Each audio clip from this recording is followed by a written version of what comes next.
Thanks for watching the Council in Brief. I'm Susan Kennedy. We're here with the news of the Montgomery County Council for this second week in September.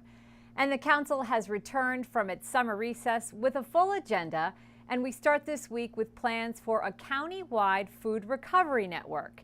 8 months ago, at the request of Councilmember Valerie Irvin, a work group was formed to develop recommendations on how to create a food recovery program in the county. The goal being to help reduce hunger and help the working poor and those in need. This little tiny seed has grown from a seed into a mighty tree. The food recovery program will be the first national county-wide effort of its kind.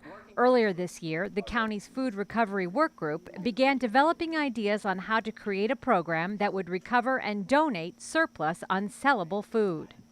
We put together a task force of the most fabulous, wonderful people in Montgomery County, smart people from business, from nonprofits, people who pour their heart and soul into the work they're doing, which is to make sure that there are no hungry children and no hungry families in Montgomery County. But more than that, we have embarked on something that's so extraordinary that it's the first of its kind in the nation.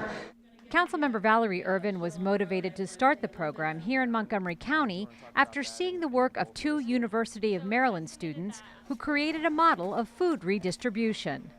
We started at the University of Maryland 2 years ago, where I still go, and now we're at 23 schools across the country, so exploding across the country, one of the fastest growing student movements right now. And we've just gotten a major grant from Sodexo Foundation up in Gaithersburg, so that has been very helpful. Montgomery College will enter into an agreement with the contractor that provides food service to the school that includes a food recovery element. So welcome, Dr. Pollard. Dr. De'Rion Pollard says as an educator, this plan makes perfect sense. A hungry student is a distracted learner. A parent worried about putting food on his or her table is less worried about getting their biology homework done.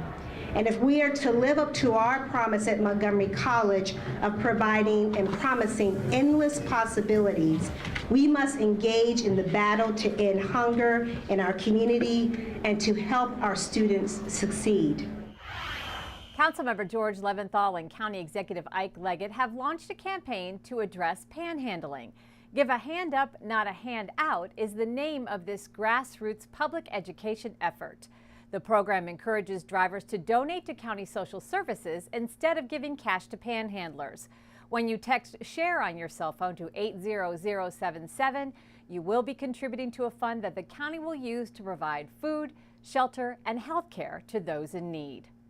We want the public to give, but we don't want the public to give to panhandlers. And so the county's making it very, very easy for members of the public to support proven service organizations with a record of helping people in need. You know that when you text the word SHARE to 80077, your contribution goes directly to bona fide organizations that help people with the greatest needs. When you give cash to a panhandler, you don't know how that money will be used, and in fact, you should be concerned that in many cases you're enabling counterproductive behavior and in fact addiction and substance abuse.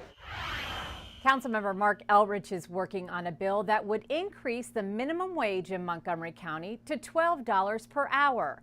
Elrich says the county needs to be proactive in helping its residents earn enough money to have basic services. By raising the minimum wage, he says those folks living close to poverty have a better chance of becoming self-sufficient. Montgomery County spends a lot of money on social services. Social services are a transfer to help people sustain themselves because they don't earn enough money. So we're feeding kids in school, we're providing housing subsidies, we're operating healthcare clinics, all because people don't earn wages that allow them to do this. So basically what companies have been able to do is offload the cost of a living wage onto the public. Well, that does it for this edition of the Council in Brief. For County Cable Montgomery, I'm Susan Kennedy. Thanks for watching.